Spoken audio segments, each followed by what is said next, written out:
ఈ ఆకుకూర కిడ్నీలో రాళ్ళున్న వాళ్ళకి వండి పెడితే చాలా మంచిదండి. దీన్ని కొండపిండాకు అంటారు, ఇంకా తెల్లపిండాకు అని కూడా అంటారు.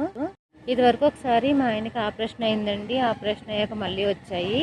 ఈ కిడ్నీల రాళ్ళు ఆపరేషన్ అయినా కూడా మళ్ళీ వస్తూ ఉంటాయంట.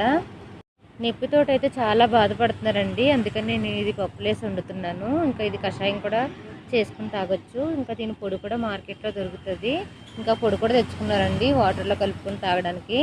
మా వారికి యూరిన్లో పడిపోతూ ఉంటాయండి రాళ్ళు. కాకపోతే బాగా నొప్పి వస్తుందని స్కానింగ్ తీయించుకుంటే అది కిడ్నీలో ఇరుక్కుందంటండి. కిడ్నీ వాపు వచ్చిందంట. చాలా బాధపడుతున్నారండి.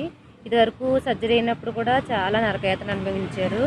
వాళ్ళు సర్జరీ చేసినప్పుడు పైప్ ఒక సైడ్ కాకుండా ఇంకొక సైడ్ వేసి మళ్ళీ అది తీసి ఇన్ఫెక్షన్ అయ్యి చాలా బాధపడ్డారండి. ఇప్పుడు మళ్ళీ రాళ్ళతోటి బాధపడుతున్నారు. సరిగ్గా అన్నం కూడా తినట్లేదు. మొన్న ఈ మధ్యన యూరిన్లో 2, 3 రాళ్ళు పడ్డాయండి. కాకపోతే కిడ్నీలో ఇరుక్కున్న వల్ల చాలా నొప్పి వస్తుందంట.